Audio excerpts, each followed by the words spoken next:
올해 언제든지 완전히 새로운 테슬라 모델 2가 출시될 것 같습니다. 그리고 좋은 소식은 가격이 약 17,999달러로 책정될 가능성이 높다는 점입니다. 믿기 어려운 가격처럼 들리지만 그만큼 많은 희생이 따랐다는 점에서 너무 일찍 흥분하지는 마세요. 테슬라는 올해 상반기에 새로운 기가프레스를 통해 저가형 모델의 대량 생산에 들어간다고 공식 확인했습니다.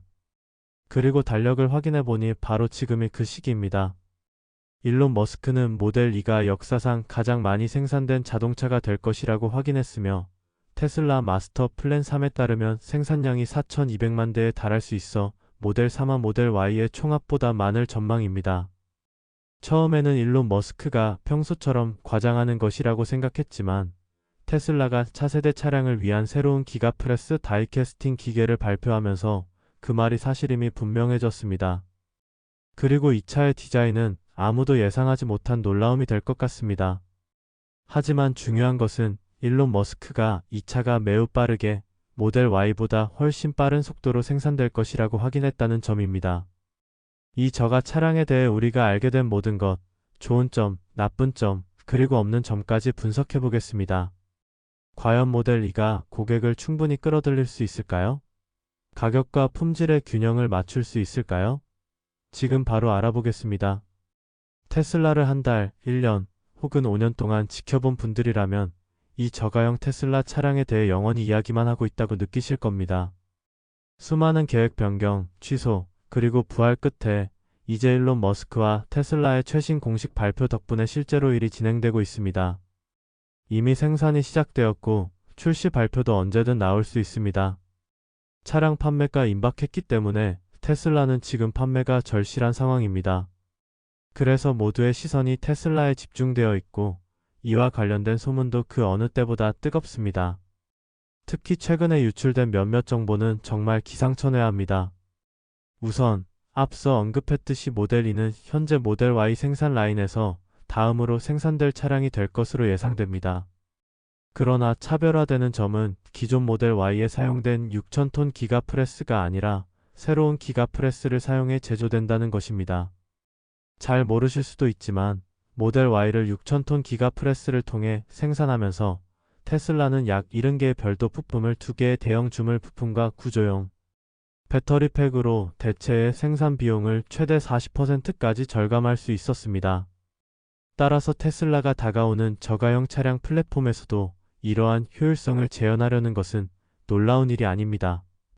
이 신차는 모델 3보다 더 작으며 앞뒤가 매우 짧고 트렁크 공간이 거의 없는 디자인으로 단일 부품으로 된 리어 언더바디 캐스팅 아이디어를 테스트하기에 이상적인 후보입니다. 하지만 아무리 차가 작아도 모델 Y에 사용된 6,000톤 프레스로는 전체 언더바디를 한 번에 주조하기에는 충분하지 않습니다. 그래서 테슬라는 더 큰 기가 캐스팅 기계를 사용해 이 저가형 차량을 생산했습니다. 이로 인해 전체 언더바디를 한 번에 주조할 수 있을 뿐 아니라 기가 프레스를 통해 이 모델의 언더바디를 한 번에 5개씩 주조할 수 있게 되었습니다.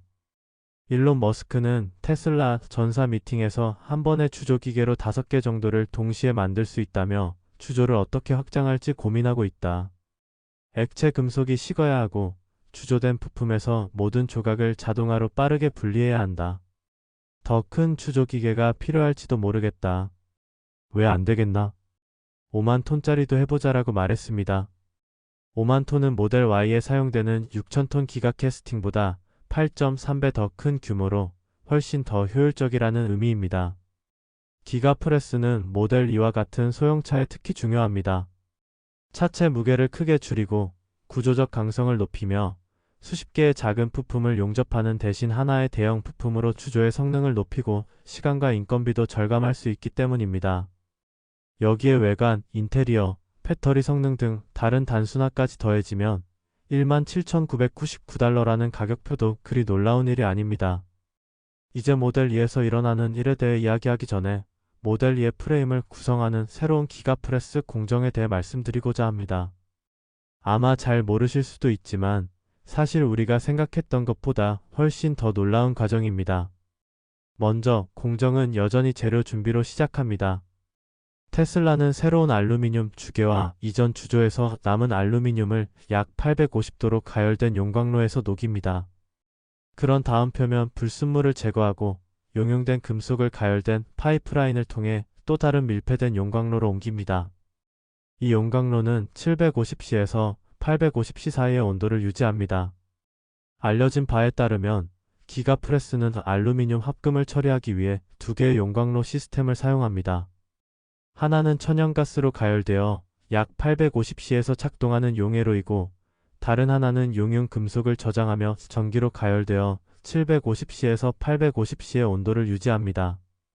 앞서 언급했듯이 저장로 내부의 빈 공간은 질소가스로 채워져 있어 용융 알루미늄 내 산화물 형성을 방지합니다. 이 과정은 일정한 온도를 유지하는 데도 도움이 됩니다.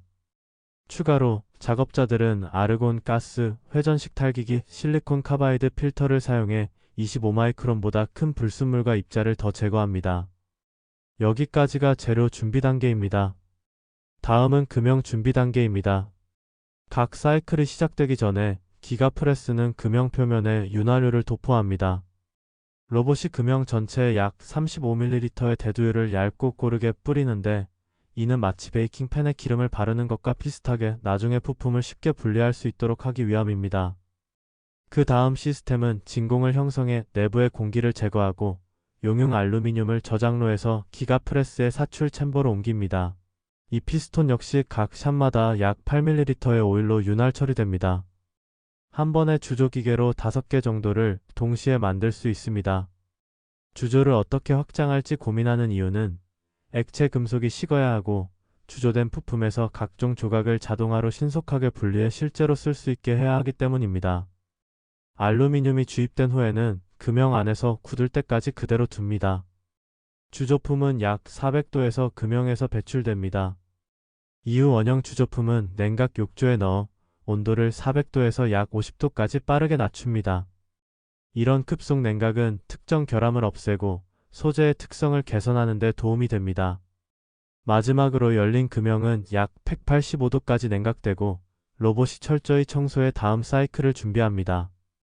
다음 주조 사이클은 보통 현재 사이클이 끝난 후 12분 정도 후에 시작됩니다. 남은 금속은 잘라내어 다음 용융에 재활용됩니다. 최종 제품은 엑스레이로 품질과 구조적 완전성을 검사합니다. 주조 과정에서 가장 큰 도전 중 하나는 용융 알루미늄이 주입될 때의 강한 압력으로 인해 금형이 터지지 않도록 유지하는 것입니다. 그래서 기계는 금형을 단단히 고정하기 위해 매우 강한 클램핑 힘을 가해야 합니다. 5만 톤짜리 기가프레스의 경우 그 클램핑 힘은 정말 엄청납니다. 즉, 액체 금속을 밀어넣고 아주 빠르게 식혀야 한다는 뜻입니다. 일론 머스크에 따르면 이 모든 것을 가능하게 하기 위해 테슬라는 초고속 냉각 시스템, 스마트 금형 분리 메커니즘, AI 기반 자동 품질 검사 프로세스를 설계해야 했습니다. 이 기술 조합은 지금까지 어떤 자동차 제조사도 이 규모로 시도해본 적이 없습니다. 최근 프리몬트 공장에서 위장막을 씌운 모델 2로 추정되는 차량이 테스트되는 모습이 포착되었습니다. 바로 옆에 있는 모델 Y에 비해 확실히 크기가 더 작습니다. 모델 2가 최근 반복적으로 목격되고 있다는 사실은 출시가 임박했음을 시사하며 언제든 출시될 수 있다고 봅니다. 독특한 언더바디 유니바디 디자인 덕분에 모델 2는 최초의 대중형 대량 생산 차량이 될 수 있습니다. 차세대 전기차 프로젝트에 참여한 한 테슬라 엔지니어에 따르면 저가형 차량의 구조 부품 수는 약 80개로 모델 Y의 200개 이상에 비해 60% 이상 줄어들었습니다. 이는 조립 및 마감 공정을 크게 단순화한다는 의미입니다. 이런 극단적으로 미니멀한 디자인과 5만 톤 기가프레스의 힘 덕분에 모델 2의 생산 시간은 모델 Y보다 훨씬 짧아졌습니다. 하지만 이 차량의 인상적인 생산 라인 외에도 실제 차량에서 일어나는 일이 더 궁금할 수 있습니다. 먼저 모델 2에는 테슬라의 고급 모델에 적용되는 고급 사양들이 없다는 점을 분명히 말씀드려야 합니다. 모델 S에 들어가는 사양을 모델 2에서 기대한다면 그건 다소 우스운 이야기입니다. 오랜 기간 유출된 이미지와 내부 정보를 바탕으로 이제 모델 2가 해치백이 아닌 크로스오버 형태가 될 것이 확실해졌습니다. 테슬라의 프리미엄 모델들과는 상당히 다른 외관이 될 것으로 예상됩니다. 그래도 테슬라답게 기본 오토파일럿, 대형 중앙 터치스크린 15인치보다 작을 수 있음, 지도 내비게이션 음성 명령을 위한 표준 커넥티비티, 테슬라 모바일 앱을 통한 차량 제어, 그리고 다른 테슬라 차량과 동일한 소프트웨어 지원 등 핵심 기능은 모두 포함될 예정입니다. 하지만 테슬라가 정의하는 고급 사양 중 일부는 빠질 예정입니다. 알려진 바에 따르면 이 차량에는 더 작은 휠, 단일 유리창, 뒷좌석 스크린 없음, 스피커 수 절반, 단일 색상 실내 조명, 열선 통풍 없는 패브릭 시트, 수동 트렁크, 금속 지붕 등이 적용될 것으로 보입니다. 전동 트렁크, 파노라마 글라스 루프 등도 제외됩니다. 수평형 LED 라이트 바가 모델 2에 적용될지는 아직 공식적으로 확인되지 않았습니다. 하지만 최근 테슬라 디자인 트렌드를 보면 일론 머스크가 향후 차량에 이 라이트 바를 새로운 시그니처 요소로 원할 수도 있습니다. 다만 사이버트럭 RWD 버전에는 적용되지 않았으므로 이 저가형 모델에도 없을 가능성이 높습니다. 최종 디자인을 기다려봐야 확실히 알 수 있습니다. 일부 고객들은 줄어든 사양에 실망할 수도 있지만 이는 명백히 필요한 선택입니다. $7,500 세액공제 적용 전 가격을 $25,000 수준으로 유지하려면 테슬라는 필수 요소에 집중하고 일부 요소를 과감히 생략해 출시 일정을 맞출 수밖에 없습니다. 외관과 인테리어의 변화뿐 아니라 모델 2는 모델 Y와 모델 3의 저가형 버전과 유사한 5055kWh 리튬인산 철엘 FP 배터리를 사용할 것으로 예상됩니다. 하지만 이것이 주행거리가 짧다는 의미는 아닙니다. 모델 2는 더 가볍고 공기 역학적으로 우수하며 휠도 더 작기 때문에 완충 시 주행거리가 모델 3나 모델 Y와 비슷할 수 있습니다. 만약 그렇다면 이 차량은 최대 418km까지 주행할 수 있고 완전 충전에도 약 30분밖에 걸리지 않을 것입니다. 이는 이전 버전보다 크게 개선된 LFP 배터리 덕분입니다. 테슬라 전기차의 70%가 KTL 배터리를 사용하고 있으며 이 중국의 선도적 배터리 공급 업체는 이미 초고속 충전 LFP 배터리를 보유하고 있습니다. 또한 이 차량의 가속력 같은 성능 지표도 더 떨어질 수 있는데 테슬라가 모터를 하나만 제공할 가능성이 높기 때문입니다. 즉, 기본적인 테슬라 경험은 할 수 있지만 고급편의 사양은 빠집니다. 그리고 이것이 바로 테슬라가 여러 시장에서 해온 전략이기도 합니다. 따라서 저가형 테슬라도 이 전략을 따르는 것이 당연합니다. 더 낮은 가격을 얻으려면 몇 가지를 희생해야 합니다. 좋은 소식은 자율주행 기능, 디스플레이, 소프트웨어 시스템 등 핵심 기능들은 여전히 꽤 괜찮을 것이라는 점입니다. 물론 상위 모델만큼은 아닐 수 있습니다.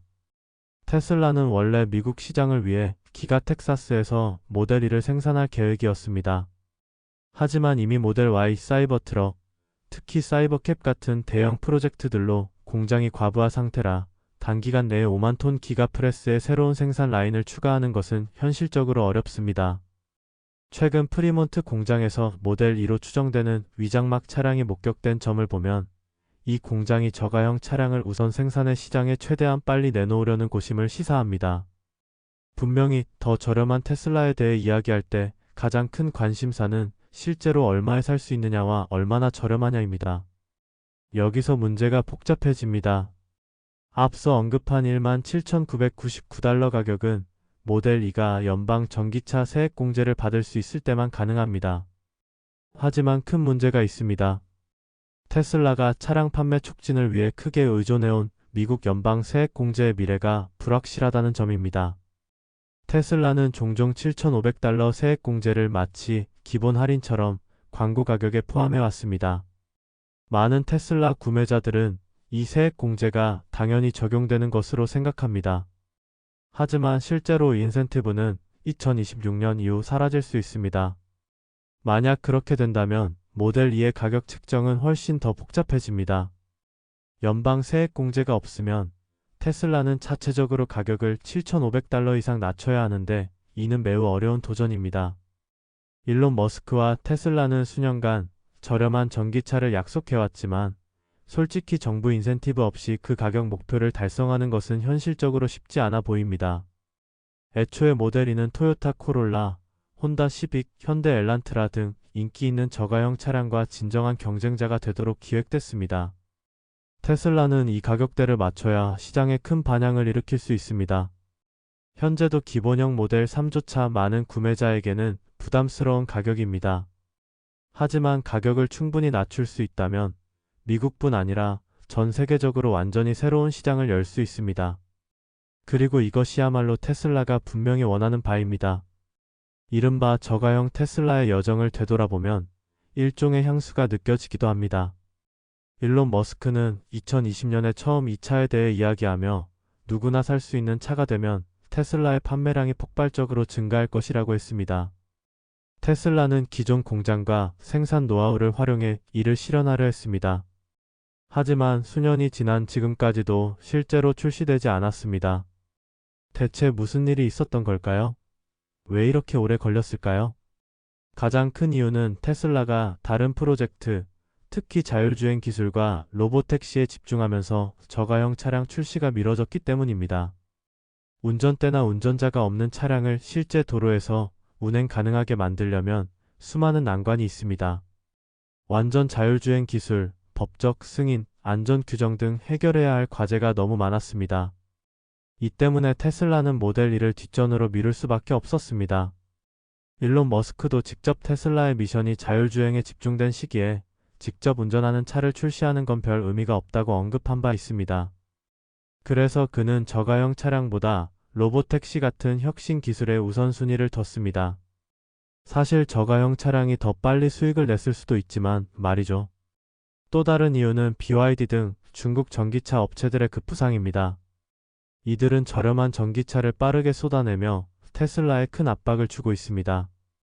저가형 전기차 시장은 점점 경쟁이 치열해지고 있고 수익을 남기면서 저렴한 차를 만드는 것은 결코 쉽지 않습니다. 경쟁사보다 더 싸게 만들지 못한다면 적어도 그만큼 좋거나 더 나아야만 합니다. 이는 테슬라가 진정한 저가형 차량을 만들어 본 적이 없다는 점에서 더 큰 도전입니다. 그래서 결국 출시가 늦어진 것은 테슬라가 효율적으로 이 차를 만드는 방법을 찾는 데 시간이 필요했기 때문입니다. 결국 모델 2는 늦었지만 여전히 출시를 앞두고 있습니다. 그리고 그게 진짜 중요한 점입니다. 만약 테슬라가 올해 저가형 전기차를 실제로 출시한다면 특히 힘들었던 1분기 이후 엄청난 반향을 일으킬 수 있습니다. 솔직히 모델 2가 25,000달러 가격대에 출시된다면 테슬라의 구원투수가 될 수도 있다고 봅니다. 그리고 연방 세액 공제까지 받는다면 엄청난 인기를 끌 것입니다. 여러분은 모델 2에 대해 어떻게 생각하시나요? 아래 댓글로 남겨주세요. 시청해주셔서 감사합니다. 다음에 또 만나요.